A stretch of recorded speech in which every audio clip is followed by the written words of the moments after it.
Okay, class, this is one of our little videos about how to do a specific thing in class, and this one's about how to write a document of the week. So I'm going to go ahead and go with this news example one. It's the same basic idea, though, no matter what you do. So let's see. Let's view this assignment, and I'm gonna. Okay, so we've gone through this in other videos, but I'm looking at this assignment. I'm going to write this story. And I'm going to create this, and it's going to be a Google Doc. And when I turn this in, it's automatically going to show up to the teacher, to me, the teacher, whatever you write here. So, as we've already talked about before, the first part's easy. We know that we're going to write, well, if I can get my computer to catch up with me, there we go. We're going to write our name in the upper right-hand corner. Then we're going to list our source. Now in this particular case, I'm going to happen to do this example for you guys off of a news story. But remember, if it's a document that I've given you, you just list the name of the document right here. In this particular case, because it is a news story, you have to copy the hyperlink, which I covered in another video. And then you paste that source right there. This is even easier, again, if it's a document I give you. All right, what we haven't done yet is, now how do you actually write a document of the week? So, step one is you write a summary. Now, since I recorded the last video, I read this story. It's not a real long story, so I'll say that for honors students who have to write 5 sentences for their summary and 5 for their opinion, I wouldn't even do this story. It doesn't have enough material. Non-honors, if you can get wordy with it, you could probably stretch this out. But your summary is, you're just putting it in your own words. You're not using the words they used. If you use their words, all you're doing, you can just send me the hyperlink. That's not you telling me about the story. I want you to prove that you've read this. And I've been doing this a long time, and every once in a while, I'll get somebody who writes a story like, men rob bank. And then they'll explain, oh, these men robbed a bank. It's basically the information they're getting from the headline. And then later on, they'll write in their opinion like, I sure hope they catch him. In the story, it says like in the second paragraph that they caught him and where they caught him and how they were, cornered or whatever. So you don't get credit for stories you actually don't read.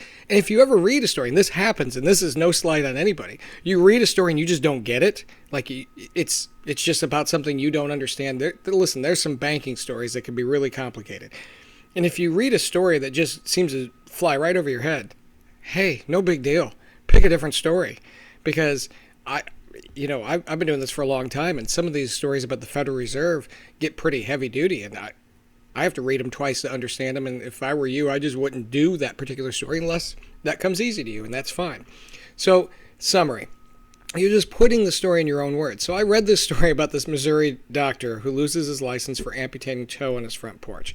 So I'm going to put this in my own words. So I'm doing this live. I didn't think about this, but I read the story, and basically this older doctor who, I'll just put this in parentheses, he's 73, had a friend who was afraid of hospitals. Now, listen, that's actually pretty common. A lot of people are afraid of hospitals. They don't like them. One, they have a lot of bad, sort of feelings affiliated with them.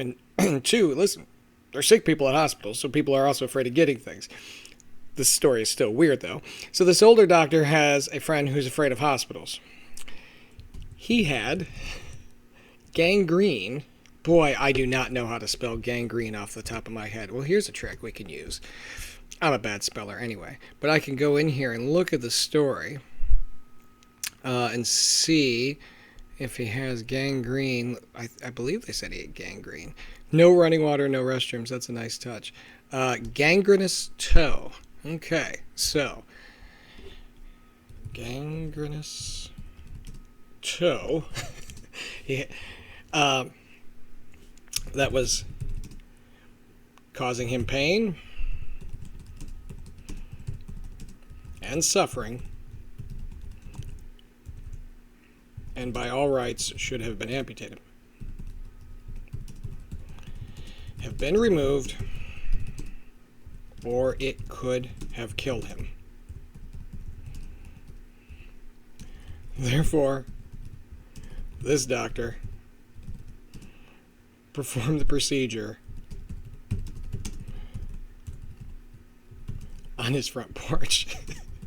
I don't mean to laugh. It just sounds funny to me. Okay, so I had a typo there. No problem. I mean, that's a great thing about Google Docs. You pick this. They don't like my verb to had a gangrenous. Yeah, that does sound better. Look, it's helping me right there. I don't even like using the exact verb tense from that story. You really want to just make sure you read the story and then don't look at it for a little bit. I had just completely blanked out on how to spell that. What I don't want you to do is in your summary go, a Western Missouri doctor, and then you write a Western Missouri doctor. You're not going to get credit for that summary. I want this to be in your own words. This is basically how you would tell a friend about this story. So this older doctor had a friend. He was afraid of hospitals. He had a toe that was causing a lot of problems. And the doctor just chopped it off on his front porch. Now, that's the summary. It's 3 sentences minimum for non-honors and 5 sentences for honors. Now, you don't even have to write summary. I would. I just think it helps you keep straight in your mind what you're doing, okay, to break up each part. Some people try to get clever and, just leave that out. And sometimes it's hard to tell. Is that the summary? Is that the opinion? I just would write it out. Then you're going to do the opinion, okay? So summary is just, you're telling me what happened. The opinion is what you think of that. Now, I'm not going to bore you through typing out 3 sentences again. So I'm just going to say this, but you would literally type out 3 to 5 sentences, depending if you're honors, non-honors. You're just going to give your opinion. Listen, your opinion can't be wrong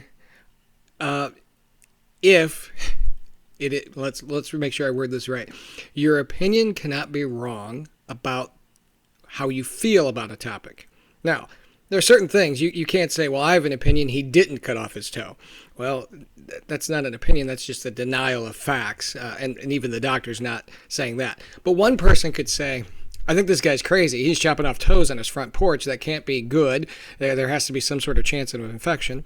And another person could say, hey, listen, 100 years ago, nobody would think a thing of this. For something like this, I don't think it's a big deal, or it's between him and his friend. I may just greatly disagree with your opinion and even think your opinion's crazy, but as long as it's spelled right, it's in 3 complete sentences, it doesn't threaten anybody, and it's not profane, you're going to be fine on your opinion. Just again, make sure you're not denying facts in the opinion. So my particular opinion on this, I hate to say it, it sounds a little mean. I think it's a little funny because, everybody ended up being okay. I could definitely see, I have some older relatives who probably think a little differently, who'd be like, well, it's no big deal. You just cut off the toe. I'd rather have that done in a doctor's office, personally. And I probably wouldn't want this guy as my doctor if he's like, well, just come on over, I'll chop it off on my front porch. But hey, if that's how you roll, that is your opinion. But the state did take away his license for 2 years. And again, you could give your opinion on that. I think the state was too strict. They should have given him a warning. That's fine. Or, hey, maybe he shouldn't be a doctor anymore ever, not just for 2 years. That's fine. It's your opinion. It doesn't matter. It matters. It doesn't matter to your grade. Okay, and then the challenge. So the challenge is different every time. Oh my goodness. Well, what didn't I like about that? Okay, so the challenge. The challenge is just an extra little thing that you're going to do at the end of your document of the week. It's worth 2 points. And if it is a news story, the challenge is always, is it reliable or not? In other words, does it have bias or not? Now, if it's a document of the week that I'm handing you, the challenge is always, is it primary or secondary? And by the time you hear this video, you've probably done that a million times. For this is not what we're asking you. Whenever you pick a news story, your challenge is it reliable? This is a reliable story. And a story is almost always reliable for one basic reason. They simply reported the facts.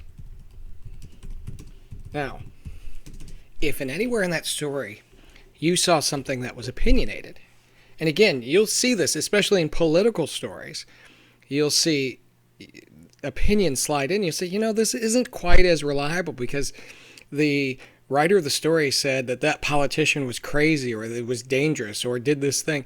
And it might be an opinion that slid into a news story. So you could say, well, there were some facts in there, but they slid in this opinion. That's fine. So it's kind of reliable as a thing. It's reliable in parts, but it's not as reliable in others because they share their opinion.